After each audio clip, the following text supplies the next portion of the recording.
कोल्हे यांनी शेतकरी आक्रोश मोर्चा जो आहे तो किल्ले शिवनेरीपासून ते पुणे जिल्हाधिकारी कार्यालयापर्यंत काढलेला आहे. खरं तर अजित पवार यांनी अमोल कोल्हे यांना आव्हान दिलेलं होतं की त्यांना पाडून आमचा उमेदवार देईल, आमचा उमेदवार जिंकूनच आणणार असं दादांनी वक्तव्य केलेलं होतं. त्याला प्रत्युत्तर अमोल कोल्हे म्हणतात की माझ्यावरती कोणत्याही प्रकारचा भ्रष्टाचार नाही अथवा मी कोणताही गैरव्यवहार घोटाळा वगैरे केलेला नाही, त्यामुळे माझ्यावरती अनेक प्रकारचे फेक नरेटिव्ह जे आहेत ते आता अजित पवार गटाकडनं केले जातात असं त्यांचा आरोप आहे. नाही, मुळात म्हणजे काही लोक जे असतात ते सेलिब्रिटीच्या नावाखाली किंवा सेलिब्रिटी असतात म्हणून त्यांना लोक पहिल्यांदा निवडून पण देत असतात. दादा जे बोलले असतील ते दादांना काहीतरी आधार असेल. त्या लोकसभा मतदारसंघातल्या बऱ्याचशा कार्यकर्त्यांच्या अशाच तक्रारी असायच्या, कुठेतरी शूटिंगला गायब असायचे. पण जनसेवेचं जे आपण व्रत घेतलेलं असतं त्याच्यापासून एकदा निवडून गेल्यानंतर जो लोकप्रतिनिधी लांब गेलेला असतो त्याच्याविषयी फार मोठ्या प्रमाणावरती आक्रोश असतो आणि त्या आक्रोशाच्या पोटीच कार्यकर्त्यांच्या माध्यमातून दादांनी आपलं वक्तव्य केलेलं आहे. दादांनी ज्या पद्धतीने सेलिब्रिटी म्हणून निवडून आलेली व्यक्ती ती राजकारणात यशस्वीच होते असं काही म्हणता येणार नाही.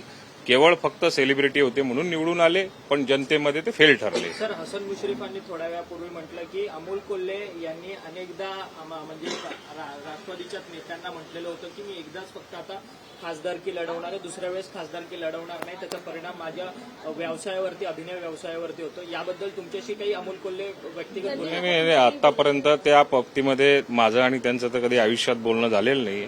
त्यांनी अभिनय चांगला करावा. आताही ते अभिनयच करायचा प्रयत्न करतायत. आता शेतकरी आक्रोश मोर्चाच्या माध्यमातून लोकांना दाखवण्याचा प्रयत्न करतायत, तोही एक प्रकारचा अभिनयच आहे. आता त्यांनी अभिनय चांगला करावा एवढ्याच त्यांना शुभेच्छा आहे. अजितदादांनी ज्या पद्धतीनं म्हटलं की अमोल कोल्हे यांना पाडणारच, पूर्ण पक्ष त्याच दृष्टीनं असणार आहे काम करणं. अजितदादांनी बोलल्यानंतर पूर्ण पक्ष त्यांच्या बाजूने असेल असं म्हणण्याचं काही कारणच नाही. त्यांना जनता पाडणार आहे आणि तो सेन्स अजितदादांनी तो घेतलेला आहे. राज्यातील शेतकऱ्यांना मदत भेटलेला आहे, अवकाळी पाऊस झालेला आहे, सोयाबीनच्या वेळेस पाऊस नसल्यामुळे कुठे दुष्काळामुळे शेतकरी भडकला, हे सर्व मुद्दे घेऊन अमोल कोल्हे आक्रोश मोर्चा काढताय आणि तुम्ही त्यांना शेतकरी अभिनय मोर्चा म्हणताय, कसं पाहता? म्हणजे आता अमोल कोल्हे मागच्या 5 वर्षापासून आता शेवटची घटका मोजतायत. मागच्या 5 वर्षामध्ये त्यांनी किती असे आक्रोश मोर्चे काढले, किती शेतकऱ्याच्या समस्या जाणून घेतल्या. आता निवडणुका डोळ्यासमोर ठेवून हा अभिनयाचा एक प्रकार आहे. त्याच्यामुळे फार काही त्या गोष्टीला जनता जाणून असते.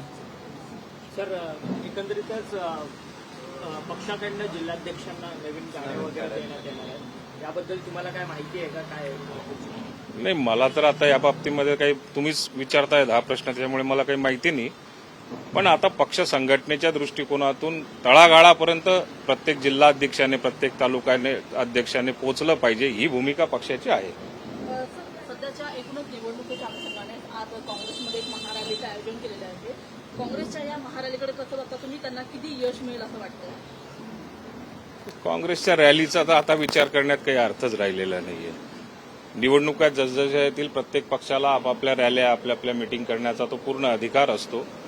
पण जनतेसमोर आज ज्या 4 राज्यांमध्ये निवडणुका झाल्या त्या 4 राज्यांचा विचार जर का आपण केला तर काँग्रेस ही सपशेल त्या ठिकाणी अपयशी ठरलेली आहे आणि या लोकसभेमध्ये काँग्रेस पक्ष हे पार रसातळाला जाईल. आज शरद पवार साहेबांनी बच्चू कडू यांची भेट घेतली. राजकीय 2 नेते भेटत आहेत, कसं बघता? काय येत्या काळामध्ये राजकीय समीकरणं बदलतील? ह्या भेटीगाठी येणाऱ्या पुढच्या 4 महिन्यात 6 महिन्यामध्ये सातत्याने आपल्याला बघायला मिळतील.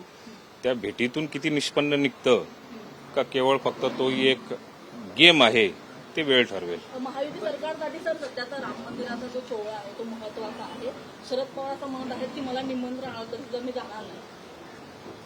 तो आपापल्या मर्जीचा प्रश्न आहे.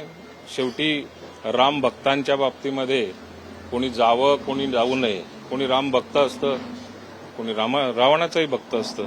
त्याच्यामुळे पवार साहेबांनी जावं किंवा नाही जावं हा त्यांच्या मर्जीचा प्रश्न आहे. की राम मंदिर कोणाच्या बापाची जहागीरदारी नाहीये, व्हीआयपी आमंत्रणावर पण ते संतापले. प्रत्येक शब्दांमध्ये बोलण्याची जहागीरगिरी जी आहे ती जहागीरगिरी जितेंद्र आव्हाड साहेबांनाच बहाल केलेली आहे. त्यांनी काहीही बोललं ती त्यांची जहागिरी आहे. राम मंदिर कोणाच्या बापाचं नाही ही वस्तुस्थिती आहे. कुठलाही देव असेल किंवा कुठलाही राम भक्त असेल किंवा अन्य कुठलं ज्याची श्रद्धा आहे त्या श्रद्धास्थानाचा आदर करणं हे त्याचं व्यक्ती स्वातंत्र्य आहे. त्यावर आमच्यासारख्यांनी किंवा आव्हाड साहेबांनी बोलण्याचा काही संबंध नाही. 22 तारखेला तुमच्याकडनं काही आयोजन केलं जाणार आहे का राज्यभरातून का तसं त्या बाबतीमध्ये अजूनपर्यंत आम्हाला काही तशा सूचना नाही आणि आमचे पक्षश्रेष्ठी जे ठरवतील तेच होईल. सर, पुणे डीपीडीसीच्या संदर्भात महत्वाची बातमी आहे. पुणे डीपीडीसीमध्ये अजित पवार हे राष्ट्रवादीच्याच कार्यकर्त्यांना नेत्यांना झुकतं माप देतात आहे असं शिवसेना आणि भाजपच्या डीपीडीसी मेंबरकडनं सांगण्यात येतं. त्यांनी एक पत्रक सुद्धा काढलं आहे कोर्टात जाऊ असा इशारा की कोर्टात जाऊ इशारा आणि केला. त्यांनी असं म्हटलं मुळात अजितदादा असं एक नेतृत्व आहे की ते सर्वांना घेऊन चालणारं नेतृत्व आहे. मला नाही वाटत असं काही अजितदादा करू शकतात. दादांच्या माध्यमातून आत्तापर्यंत तिन्ही पक्षाच्या आमदारांना असेल किंवा लोकप्रतिनिधींना असेल त्यांना सांभाळण्याचंच काम आतापर्यंत त्यांनी मग केलेलं आहे. दादांना टार्गेट केलं जात आहे का? मी तरी काही ऐकलेलं नाही पण कोणी टार्गेट करणं न करणं थोड्या निवडणुकीच्या काळामध्ये अपेक्षा जास्त असतात. अपेक्षा जास्त असल्या की त्यांना असं वाटतं की अजून मला काहीतरी मतदारसंघाकरता मिळालं पाहिजे आणि तो मिळवून देण्याचं काम अजितदादा नेहमी करतात. दादांचं खच्चीकरण त्यांच्याच महायुतीतल्या मित्र पक्षांकडनं केलं जातं का? फडणवीसांचं नाही, पत्र झालं असं आणि कुठल्याही पक्षाचं कोणत्याही पक्षाकडनं खच्चीकरण करण्याचं काम केलं तरी सुद्धा जो तो पक्ष आपापला सक्षम असतो आणि ते आपल्या बलबुत्यावरतीच काम करत असतात.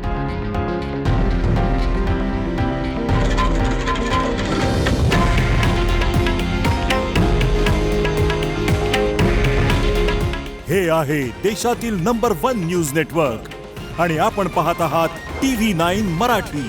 काळजी तुमची, हित महाराष्ट्राचं.